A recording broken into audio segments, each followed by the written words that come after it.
Hello friends, வணக்கம். Welcome to Eva சமையல். எல்லோரும் நல்லா இருக்கீங்களா? இன்றைக்கி நம்ம சேனலில் என்ன பார்க்க போகிறோன்னு பார்த்தீங்கன்னா, மாதக்கணக்காக ஆனாலும் காய்கறிகள் கெட்டு போகாமல் ஃப்ரெஷ்ஷாக இருக்கிறதுக்கு நம்ம அதை எப்படி ஸ்டோர் பண்ணுறது தான் பார்க்க போகிறோம். வீடியோவை ஸ்கிப் பண்ணாமல் பாருங்கள். நம்ம சேனலை இப்போ தான் ஃபஸ்ட் டைம் பார்க்குறீங்கன்னா சப்ஸ்கிரைப் பண்ணலன்னா சப்ஸ்கிரைப் பண்ணிக்கோங்க. பக்கத்தில் இருக்க நோட்டிஃபிகேஷன் பெல் ஐக்கானை கிளிக் பண்ணிக்கோங்க. இப்போ வாங்க ஃப்ரெண்ட்ஸ், ஃபஸ்ட்டு டிப்ஸ் என்னென்னு பார்க்கலாம். இந்த டிப்பில் நம்ம வெங்காயத்தை ரொம்ப நாளைக்கு கெட்டு போகாமல் ஃப்ரெஷ்ஷாக எப்படி ஸ்டோர் பண்ணுறது தான் பார்க்க போகிறோம். ஒரு அகலமான பாத்திரம் எடுத்துக்கங்க. இதில் நம்ம நியூஸ் பேப்பரை இந்த மாதிரி ரெண்டாக மடித்து எடுத்து சேர்த்துக்கங்க. வெங்காயத்தோட இந்த மேல் பகுதி இருக்கு பாருங்க, அதை இந்த மாதிரி பூமியை நோக்கி கவிழ்த்து வைங்க. இது போல் நீங்கள் எல்லா வெங்காயத்தையும் எடுத்து இந்த மாதிரி நீங்கள் கவிழ்த்து வைங்க. இந்த மாதிரி நம்ம ஸ்டோர் பண்ணும்போது பார்த்தீங்கன்னா வெங்காயம் சீக்கிரம் கருத்து போகாமல், அது மட்டும் இல்லாமல் சீக்கிரம் அழுகி போகாமல் இருக்கும். ஒரு மாதம் ஆனாலும் நீங்கள் வச்சபடி அப்படியே ஃப்ரெஷ்ஷாக இருக்குங்க. நியூஸ் பேப்பரில் நம்ம இந்த மாதிரி வைக்கும்போது பார்த்தீங்கன்னா சீக்கிரம் அழுகி போய் ஒரு மாதிரியான பேட் ஸ்மெல்லாம் வரும் பார்த்தீங்களா, அதெல்லாம் இல்லாமல் இருக்கும். இந்த மாதிரி அகலமான பாத்திரத்தில் நீங்கள் நல்லா பரப்பி வைக்கணும். அப்போ தான் சீக்கிரத்தில் கெட்டு போகாது. சின்ன வெங்காயத்தையும் நீங்கள் இந்த மாதிரி நியூஸ் பேப்பரில் அப்படியே போட்டு அப்படியே பரப்பி வச்சிங்க அப்படின்னா ரொம்ப நாளைக்கு அழுகி போகாமல் ஃப்ரெஷ்ஷாக இருக்கும். அடுத்ததாக நம்ம தேங்காய்லாம் வாங்கணும் அப்படின்னா தேங்காயை கவிழ்த்து வைக்காமல் இந்த மாதிரி தேங்காயோட குடுமி மேல் பகுதியில் இருக்கிற மாதிரி இந்த மாதிரி நீங்கள் அந்த பாத்திரத்தில் சாய்ச்சி நேராக வச்சிங்க அப்படின்னா சீக்கிரம் அழுகி போகாது. ரொம்ப நாளைக்கு இது ஃப்ரெஷ்ஷாகவே இருக்கும். கண்டிப்பாக ட்ரை பண்ணி பாருங்கள். இந்த டிப்ஸ் பிடிச்சிருந்தா லைக் பண்ணி ஷேர் பண்ணிக்கோங்க. இப்போ வாங்க ஃப்ரெண்ட்ஸ், அடுத்த டிப்ஸ் என்னன்னு பார்க்கலாம். இந்த டிப்பில் நம்ம பூண்டு ரொம்ப நாளைக்கு கெட்டு போகாமல் ஃப்ரெஷ்ஷாக எப்படி ஸ்டோர் பண்ணுறதுன்னு பார்க்கலாம். ஒரு மெழுகுவத்தி அல்லது ஒரு விளக்கில் நெருப்பு ஏற்றி வச்சுக்கோங்க. இந்த பூண்டோட இந்த மேல் பகுதி இருக்கு பாருங்க, இதில் இருந்து தான் நமக்கு பூண்டு அழுக ஆரம்பிக்கும். அதனால இந்த பூண்டோட இந்த முனைப்பகுதியை இந்த மாதிரி நெருப்பில் நல்லா சூடு பண்ணி எடுத்துக்கோங்க. இந்த மாதிரி நல்ல நெருப்பில் காட்டி அந்த மேல் பகுதியை நல்லா கருப்பாக்கிக்கங்க. கருப்பாக்கிட்டு ஒரு அகலமான பாத்திரத்தில் இந்த மாதிரி ஒரு நியூஸ் பேப்பரை விரிச்சிட்டு அதுக்கு மேலே இந்த பூண்டை இந்த மாதிரி கவுத்தி வச்சுக்கோங்க. இது போல் நம்ம எல்லா பூண்டையும் நெருப்பில் நல்லா காட்டி நல்லா கருப்பாக்கிக்கலாம். இந்த மாதிரி செய்கிறதுனால பார்த்தீங்கன்னா பூண்டு சீக்கிரம் அழுகி போகாது. மேலே இருந்து தான் நமக்கு அழுக ஆரம்பிக்கும். இந்த மாதிரி நம்ம நெருப்பில் காட்டுறதுனால ரொம்ப நாளைக்கு பூண்டு அழுகி போகாமல் நல்லா ஃப்ரெஷ்ஷாக இருக்கும். கண்டிப்பாக ட்ரை பண்ணி பாருங்கள். இந்த டிப்ஸ் பிடிச்சிருந்துச்சுன்னா லைக் பண்ணி ஷேர் பண்ணிக்கோங்க. இப்போ வாங்க ஃப்ரெண்ட்ஸ், அடுத்த டிப்ஸ் என்னன்னு பார்க்கலாம். இந்த டிப்பில் நம்ம தக்காளியை ரொம்ப நாளைக்கு ஃப்ரெஷ்ஷாக அழுகி போகாமல் எப்படி ஸ்டோர் பண்ணுறது தான் பார்க்க போகிறோம்.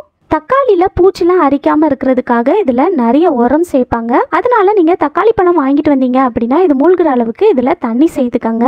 இப்போ அடுத்ததாக இதில் ஒரு 1/4 டீஸ்பூன் அளவுக்கு மஞ்சள் தூள் சேர்த்துக்கங்க. இது கூடவே ஒரு 1/4 டீஸ்பூன் உப்பு சேர்த்துக்கங்க.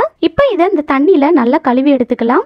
இந்த மாதிரி மஞ்சள் தூள் உப்பு சேர்த்து கழுவும் போது பார்த்தீங்கன்னா இதில் ஏதாவது கிருமி இருந்தாலும் அது போயிடும். நல்லா கழுவுனதுக்கு அப்புறமா இந்த மாதிரி ஒரு பிளேட்டுக்கு மாற்றி எடுத்துக்கங்க. இப்போ அடுத்ததாக ஒரு துண்டு அல்லது ஒரு துணி எடுத்துக்கோங்க. இதில் நம்ம கழுவி எடுத்து இந்த தக்காளி பழத்தை சேர்த்துட்டு ஒரு துளி கூட தண்ணி இல்லாமல் இதை நல்லா தொடச்சி எடுத்துக்கலாம். சுத்தமாக தண்ணி இருக்கக்கூடாது, நல்லா தொடச்சி எடுத்துக்கோங்க.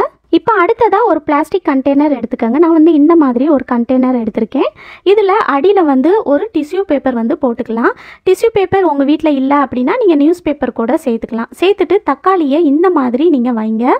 ஒரு தக்காளியாக எடுத்து வச்சுட்டு அதுக்கப்புறமா இதுக்கு மேலே இன்னொரு டிஷ்யூ பேப்பர் போட்டு நம்ம கவர் பண்ணிக்கணும். தக்காளி மேலே தெரியாத மாதிரி ஃபுல்லாக டிஷ்யூ பேப்பர் போட்டு கவர் பண்ணிக்கோங்க. இப்போ அடுத்ததாக இந்த டப்பாவை க்ளோஸ் பண்ணிவிட்டு இதை அப்படியே எடுத்துகிட்டு போய் நம்ம வீட்டு ஃப்ரிட்ஜில் வச்சுட்டோம் அப்படின்னா ஒரு மாதம் ஆனாலும் இந்த தக்காளி அழுகி போகாமல் வச்சபடி அப்படியே ஃப்ரெஷ்ஷாக இருக்குங்க. கண்டிப்பாக ட்ரை பண்ணி பாருங்கள். இந்த டிப்ஸ் பிடிச்சிருந்துச்சுன்னா லைக் பண்ணி ஷேர் பண்ணிக்கோங்க. இப்போ வாங்க ஃப்ரெண்ட்ஸ், அடுத்த டிப்ஸ் என்னன்னு பார்க்கலாம். இந்த டிப்பில் நம்ம பச்சை மிளகாயை ரொம்ப நாளைக்கு அழுகி போகாமல் ஃப்ரெஷ்ஷாக எப்படி ஸ்டோர் பண்ணுறதுன்னு பார்க்கலாம். இந்த மாதிரி ரொம்ப பழுத்த பச்சை மிளகா அல்லது கொஞ்சம் அடிபட்டிருக்கும் பாருங்கள், அந்த மாதிரி இருக்கிற பச்சை மிளகாயெல்லாம் நீங்கள் தனியாக எடுத்து வச்சுக்கோங்க. நல்லா ஃப்ரெஷ்ஷாக இருக்கிற பச்சை மிளகா தனியாக இருக்கட்டும். இப்போ நான் பழுத்த பச்சை மிளகா அடிப்பட்ட பச்சை மிளகாலாம் தனியாக எடுத்துட்டேன். இதை 2லேருந்து 3 நாளைக்குள்ளேயே நீங்கள் சமையலுக்கு பயன்படுத்திடுங்க. இப்போ நம்ம இந்த ஃப்ரெஷ்ஷாக இருக்கிற பச்சை மிளகாயை எப்படி ஸ்டோர் பண்ணுறதுன்னு பார்க்கலாம். இப்போ இதில் இருக்கிற காம்பெல்லாம் நம்ம இந்த மாதிரி கட் பண்ணி எடுத்துக்கலாம். காம்பு எல்லாத்தையும் எடுத்துருங்க. காம்போடு வச்சோம் அப்படின்னா அது சீக்கிரம் அழுகி போயிடும். காம்பு எல்லாத்தையும் எடுத்ததுக்கப்புறமா இதை எப்படி ஸ்டோர் பண்ணுறதுன்னு பார்க்கலாம். ஒரு பிளாஸ்டிக் கண்டெய்னர் எடுத்துக்கோங்க. ஏர் டைட்டாக இருக்கிற ஒரு டப்பா எடுத்துக்கோங்க. இதுக்கு அடியில் இந்த மாதிரி ஒரு டிஷ்யூ பேப்பர் அல்லது ஒரு நியூஸ் பேப்பர் போட்டுட்டு அதுக்கப்புறமா இதுக்கு மேலே பச்சை மிளகாய் எல்லாத்தையும் போட்டுருங்க. அதுக்கப்புறமா அந்த பச்சை மிளகாய்க்கு மேலே வந்து இன்னொரு டிஷ்யூ பேப்பர் வச்சு கவர் பண்ணிவிட்டு இதை வந்து க்ளோஸ் பண்ணிவிட்டு அப்படியே எடுத்துகிட்டு போய் நம்ம வந்து ஃப்ரிட்ஜில் வச்சுட்டோம் அப்படின்னா 1 மாதம் ஆனாலும் பச்சை மிளகா அழுகி போகாமல் ஃப்ரெஷ்ஷாக அப்படியே இருக்குங்க. கண்டிப்பாக ட்ரை பண்ணி பாருங்கள். இந்த டிப்ஸ் பிடிச்சிருந்துச்சுன்னா லைக் பண்ணி ஷேர் பண்ணிக்கோங்க. இப்போ வாங்க ஃப்ரெண்ட்ஸ், அடுத்த டிப்ஸ் என்னென்னு பார்க்கலாம். இந்த டிப்ஸில் நம்ம பீன்ஸை வந்து ரொம்ப நாளைக்கு ஃப்ரெஷ்ஷாக எப்படி ஸ்டோர் பண்ணுறது தான் பார்க்க போகிறோம்.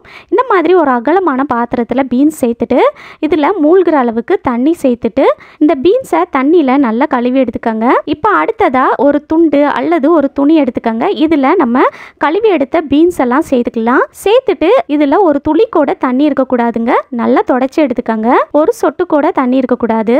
நல்லா தொடச்சி எடுத்ததுக்கு அப்புறமா ஒரு ஏர்டைட்டான பிளாஸ்டிக் கண்டெய்னர் எடுத்துக்கோங்க. இதில் அடியில் வந்து இந்த மாதிரி ஒரு டிஷ்யூ பேப்பர் அல்லது ஒரு நியூஸ் பேப்பர் போட்டுட்டு அதுக்கு மேலே நம்ம வந்து இந்த மாதிரி பீன்ஸ் எல்லாம் சேர்த்துக்கலாம். நான் மறுபடியும் இந்த மாதிரி துண்டை வச்சு நல்லா தொடச்சி எடுத்து சேர்க்குறேன். இதே மெத்தடில் நீங்கள் கேரட், அவரைக்காய் எல்லா காய்கறியுமே ஸ்டோர் பண்ணலாங்க. பீன்ஸ் சேர்த்ததுக்கப்புறமா மேலே வந்து இந்த மாதிரி இன்னொரு டிஷ்யூ பேப்பர் போட்டு நல்லா கவர் பண்ணிக்கலாம். அடுத்ததாக இதை வந்து க்ளோஸ் பண்ணிவிட்டு இதை அப்படியே எடுத்துகிட்டு போய் நம்ம வீட்டில் ஃப்ரிட்ஜுக்குள்ளே வச்சுட்டோம் அப்படின்னா 1 மாதம் ஆனாலும் அழுகி போகாமல் ஃப்ரெஷ்ஷாக அப்படியே இருக்குங்க. கண்டிப்பாக ட்ரை பண்ணி பாருங்கள். இந்த டிப் பிடிச்சிருந்துச்சுன்னா லைக் பண்ணி ஷேர் பண்ணிக்கோங்க. இப்போ வாங்க ஃப்ரெண்ட்ஸ், அடுத்த டிப்ஸ் என்னென்னு பார்க்கலாம். நம்ம இஞ்சி வந்து ரொம்ப நாளைக்கு ஃப்ரெஷ்ஷாக எப்படி ஸ்டோர் பண்ணுறது தான் பார்க்க போகிறோம். இந்த மாதிரி ஒரு அகலமான பாத்திரத்தில் சேர்த்துட்டு இது மூழ்கிற அளவுக்கு தண்ணி சேர்த்துக்கோங்க. இஞ்சில் வந்து நிறைய அழுக்கு, அந்த இடுக்குக்குள்ளெல்லாம் நிறைய மண் சேர்ந்துருக்கும். அதனால இந்த மாதிரி கையை வச்சு நல்லா இந்த மாதிரி தண்ணியில் கழுவி எடுத்துக்கோங்க. கழுவி எடுத்ததுக்கப்புறமா இதை வந்து இன்னொரு டப்பாவில் மாற்றி எடுத்துக்கலாம். இஞ்சி இன்னொரு டப்பாவில் மாற்றி எடுத்ததுக்கப்புறமா ஒரு துண்டு அல்லது ஒரு துணி எடுத்துக்கோங்க. இதில் நம்ம கழுவி எடுத்த இஞ்சி சேர்த்துட்டு இதில் ஒரு துளி கூட தண்ணி இருக்கக்கூடாதுங்க. நல்லா தொடச்சி எடுத்துக்கோங்க. நல்லா தொடச்சி எடுத்ததுக்கப்புறமா இஞ்சில் வந்து இந்த மாதிரி கருப்பாக இருக்கிற பகுதி அல்லது ஒரு மாதிரி அடி வாங்கியிருக்கும் பார்த்தீங்களா, அதெல்லாம் இந்த மாதிரி கத்தியை வச்சு கட் பண்ணி எடுத்துருங்க. இப்போ அடுத்ததாக இதை எப்படி ஸ்டோர் பண்ணுறதுன்னு பார்க்கலாம். நான் வந்து டிஷ்யூ பேப்பரில் தான் ஸ்டோர் பண்ண போகிறேன். டிஷ்யூ பேப்பர் அல்லது உங்கள் வீட்டில் இந்த மாதிரி காட்டன் துணி இருந்துச்சுன்னா அது கூட நீங்கள் வந்து எடுத்துக்கலாம். அல்லது நீங்கள் நியூஸ் பேப்பரில் கூட ஸ்டோர் பண்ணிக்கலாங்க. இப்போ அடுத்ததாக ஒரு பிளாஸ்டிக் கண்டெய்னர் எடுத்துக்கோங்க. இப்போ இந்த இஞ்சை வந்து கொஞ்சம் கொஞ்சமாக எடுத்து இந்த மாதிரி டிஷ்யூ பேப்பரில் சேர்த்துட்டு ஃபுல்லாக கவர் பண்ணிக்கலாங்க. நான் ஃபஸ்ட்டே சொன்ன மாதிரி டிஷ்யூ பேப்பர் இல்லை அப்படின்னா நீங்கள் வந்து காட்டன் துணியில் கூட இஞ்சை சுற்றி வைக்கலாம். அல்லது நியூஸ் பேப்பரில் கூட நீங்கள் வந்து சுற்றி வைக்கலாங்க. இந்த மாதிரி இஞ்சை வந்து டிஷ்யூ பேப்பரில் சுற்றி எடுத்ததுக்கப்புறமா இந்த பிளாஸ்டிக் கண்டெய்னருக்குள்ளே வச்சுட்டு இதை வந்து அப்படியே க்ளோஸ் பண்ணிவிட்டு நம்ம ஃப்ரிட்ஜில் வச்சுட்டோம் அப்படின்னா 2 மாதம் ஆனாலும் இஞ்சி அழுகி போகாமல் வாடாமல் ஃப்ரெஷ்ஷாக அப்படியே இருக்குங்க. கண்டிப்பாக ட்ரை பண்ணி பாருங்கள். இந்த டிப் பிடிச்சிருந்துச்சுன்னா லைக் பண்ணி ஷேர் பண்ணிக்கோங்க. இப்போ வாங்க ஃப்ரெண்ட்ஸ், அடுத்த டிப்ஸ் என்னென்னு பார்க்கலாம். இந்த டிப்பில் நம்ம கொத்தமல்லியை ரொம்ப நாளைக்கு ஃப்ரெஷ்ஷாக எப்படி ஸ்டோர் பண்ணுறதுன்னு பார்க்கலாம். ஃபஸ்ட்டு வந்து இந்த கொத்தமல்லியை இந்த மாதிரி எல்லாத்தையும் ஒன்று சேர்த்து வச்சுட்டு அடியில் இருக்கிற இந்த வேரை வந்து கத்தியை வச்சு கட் பண்ணி எடுத்துக்கலாம். இப்போ அடுத்ததாக இந்த கொத்தமல்லியில் தண்டு இருக்குது பாருங்கள், அதை மட்டும் தனியாக நீங்கள் வந்து கட் பண்ணி எடுத்து வச்சுக்கோங்க. இப்போ அடுத்ததாக மேலே இருக்கிற இலையை வந்து இந்த மாதிரி சின்ன சின்னதாக நம்ம வந்து கத்தியை வச்சு கட் பண்ணி எடுத்துக்கலாம். கட் பண்ணி எடுத்ததுக்கப்புறமா இதை எப்படி ஸ்டோர் பண்ணுறதுன்னு பார்க்கலாம். ஒரு ஏர்டைட்டான பிளாஸ்டிக் கண்டெய்னர் எடுத்துக்கோங்க. இதில் அடியில் ஒரு டிஷ்யூ பேப்பர் அல்லது ஒரு நியூஸ் பேப்பர் போட்டுக்கோங்க. இப்போ அடுத்ததாக இதுக்கு மேலே வந்து நம்ம கட் பண்ணி எடுத்த அந்த கொத்தமல்லி இலை இருக்குது பாருங்கள், அதை வந்து சேர்த்துக்கலாம். கொத்தமல்லி இலையை சேர்த்ததுக்கப்புறமா இதுக்கு மேலே இன்னொரு டிஷ்யூ பேப்பரை இந்த மாதிரி வச்சுட்டு இதில் வந்து நம்ம கட் பண்ணி எடுத்த அந்த கொத்தமல்லி தண்டு இருக்குது பாருங்கள், அதை சேர்த்துக்கலாம். நம்ம ரசம்லாம் வைக்கும்போது பார்த்திங்கன்னா கடைசியாக நம்ம வந்து கொஞ்சமாக கொத்தமல்லி இலை வந்து தூவி விடுவோம் இல்லையா, அந்த டைமில் இந்த கொத்தமல்லி தண்டையும் நீங்கள் வந்து கொஞ்சமாக எடுத்து அப்படியே தூவி விட்டீங்க அப்படின்னா ரசம் நல்ல மணமாகவும் டேஸ்ட்டும் சூப்பராக இருக்கும். கண்டிப்பாக ட்ரை பண்ணி பாருங்கள். இந்த டிப் பிடிச்சிருந்துச்சுன்னா லைக் பண்ணி ஷேர் பண்ணிக்கோங்க. இப்போ வாங்க ஃப்ரெண்ட்ஸ், அடுத்த டிப்ஸ் என்னென்னு பார்க்கலாம். இந்த டிப்பில் நம்ம கருவேப்பிலையை ரொம்ப நாளைக்கு ஃப்ரெஷ்ஷாக வாடாமல் எப்படி ஸ்டோர் பண்ணுறது தான் பார்க்க போகிறோம். இந்த கருவேப்பிலையை நீங்கள் வந்து கழுவி எடுத்துகிட்டும் ஸ்டோர் பண்ணிக்கலாம். கழுவி எடுத்துகிட்டு ஸ்டோர் பண்ணுறீங்க அப்படின்னா ஃபேன் காற்றுல நல்லா காய வச்சுட்டு அதுக்கப்புறமா நீங்கள் வந்து ஸ்டோர் பண்ணிக்கலாம். நான் வந்து கழுவாமல் தான் ஸ்டோர் பண்ணி காட்டியிருக்கேன். கழுவாமல் ஸ்டோர் பண்ணிங்க அப்படின்னா நீங்கள் வந்து சமையலுக்கு பயன்படுத்துறதுக்கு முன்னாடி நீங்கள் வந்து கழுவி எடுத்துகிட்டு யூஸ் பண்ணிக்கோங்க. இந்த மாதிரி ஒரு ஏர்டைட்டான பிளாஸ்டிக் கண்டெய்னர் எடுத்துகிட்டு அதில் வந்து அடியில் ஒரு டிஷ்யூ பேப்பர் அல்லது நியூஸ் பேப்பர் போட்டுட்டு இதில் இந்த மாதிரி கருவேப்பிலை இலையை மட்டும் உருவி எடுத்து சேர்த்துக்கலாம். இப்போ அடுத்ததாக இதுக்கு மேலே இன்னொரு டிஷ்யூ பேப்பர் போட்டு கவர் பண்ணிக்கலாம். அவ்வளோதாங்க. இதை வந்து அப்படியே க்ளோஸ் பண்ணி எடுத்துகிட்டு போய் நம்ம வீட்டு ஃப்ரிட்ஜுக்குள்ளே வச்சுட்டோம் அப்படின்னா 1 மாதம் ஆனாலும் கருவேப்பிலை வாடாமல் அப்படியே ஃப்ரெஷ்ஷாக இருக்குங்க. கண்டிப்பாக ட்ரை பண்ணி பாருங்கள். இந்த வீடியோ உங்களுக்கு ரொம்பவே யூஸ்ஃபுல்லாக இருந்திருக்கும்னு நினைக்கிறேன். ஏதாவது ஒரு டிப்பாவது உங்களுக்கு ரொம்பவே பயனுள்ளதாக இருந்திருக்கும்னு நினைக்கிறேன். பிடிச்சிருந்துச்சுன்னா லைக் பண்ணிக்கோங்க. உங்கள் ஃப்ரெண்ட்ஸ் கூடயும் ஃபேமிலி மெம்பர்ஸ் கூடயும் ஷேர் பண்ணிக்கோங்க. நம்ம சேனலை இப்போ தான் ஃபஸ்ட் டைம் பார்க்குறீங்கன்னா சப்ஸ்கிரைப் பண்ணலைன்னா சப்ஸ்கிரைப் பண்ணிக்கோங்க. பக்கத்தில் இருக்க நோட்டிஃபிகேஷன் பெல் ஐக்கானை கிளிக் பண்ணிக்கோங்க. தேங்க்யூ.